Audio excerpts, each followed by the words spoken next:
सच्चे सुख की चाबी। संसार का प्रत्येक प्राणी सुख का अभिलाषी है। उसके सारे प्रयत्न सुख के लिए होते हैं, क्योंकि उसे दुख प्रिय नहीं है। कहाँ भी है सवे पाना पिया उया सुह साया दुख पड़ी कुला। अर्थात सभी जीवों को अपनी आयु प्रिय है। वे सुख चाहते हैं और दुख से द्वेष करते हैं।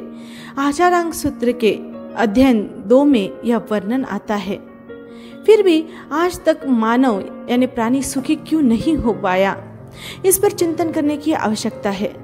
हम सब सुख के अर्थी तो है, किंतु हमें यह जानकारी अभी तक नहीं हुई कि सच्चा सुख कौन सा है और झूठा सुख कौन सा है। हमें कौन सा सुख पसंद है। हम जिन जिन साधनों से सुख प्राप्ति मानते हैं, उन साधनों से सुख प्राप्त हो सकता है अथवा नहीं। हम दुखी इसीलिए हैं कि हम अपने दुखों को और दुख के वास्तविक कारणों को जानते ही नहीं है। इसीलिए सच्चा सुख किसे कहते हैं और वह किस प्रकार प्राप्त किया जा सकता है, इस पर हम विचार ही नहीं करते हैं। जब तक व्यक्ति स्वयं को दुखी नहीं मानेगा, तब तक उसे सुख की चाबी प्राप्त नहीं हो सकती है। जब व्यक्ति यह समझ लेता है कि सच्चा सुख त्याग में है, भोग में नहीं, तभी वह सुख प्राप्त के लिए प्रयत्नशील बनता है। आज पौद्गलिक पदार्थों के संसर्ग में सुख की कल्पना ही समस्त दुखों का मूल है।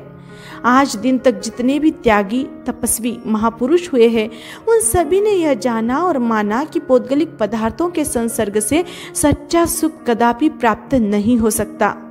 और जब तक पौद्गलिक संसर्ग पूर्णतया नहीं छूटता, तब तक दुख ही दुख है, सच्चे सुख का अभाव है।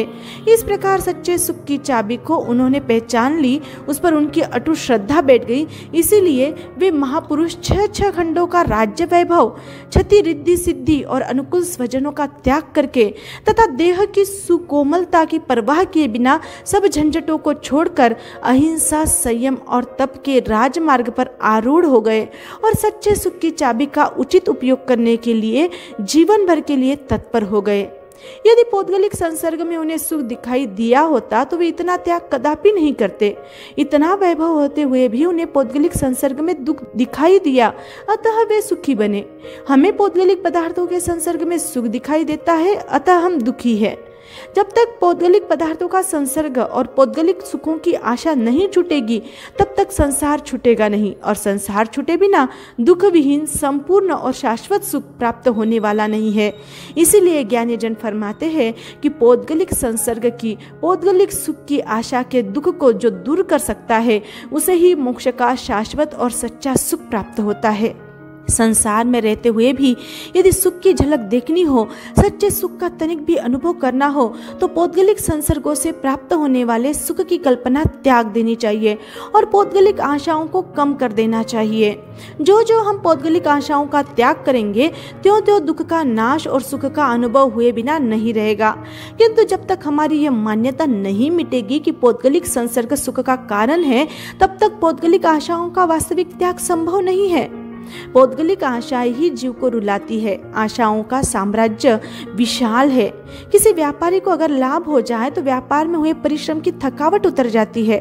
घंटों खड़े रहकर भी यदि शेयर बाजार वाला कुछ कमा लेता है तो उसकी थकावट समाप्त हो जाती है। परंतु यदि सोचा हो कुछ और हो जाए कुछ, तो वह कहेगा आपत्ति आ गई। कुछ समय पूर्व हंसता, घूमता, दौड़ता व्यक्ति थोड़े ही समय पश्चात गिर पड़ता है और कहने लगता है कि मेरे तो पांव टूट गए, मैं तो बिना मौत मर गया आदि। इसका कारण क्या? कारण एक ही है कि उसकी आशा पूर्ण नहीं हुई। परंतु यदि इस प्रकार की आशा ही त्याग दी जाए तो फिर उसे प्राप्त करने की दौड़ धूप भी नहीं और हानि होने का कष्ट भी नहीं। इस प्रकार आशाओं का त्याग कर व्यक्ति संसार में वास्तविक सुख का अनुभव कर सकता है। जो पौद्गलिक आशाओं के त्याग का ऐसा सुख अनुभव करता है, उसके लिए मोक्ष सुख भी तैयार है। अतः इस संसार में रहते हुए ही पौद्गलिक आशाओं के त्याग से उत्पन्न सुख का अनुभव करना है, जो कि सच्चे सुख, मोक्ष सुख की प्रथम चाबी है। यदि हम पौद्गलिक संसर्ग से सुख प्राप्ति की मान्यता बदल दे तो सुखी बनते देर नहीं लगे। मुक्ति तो हम स्वयं को प्राप्त करनी है, अतः सही मार्ग पर हमें ही चलना होगा।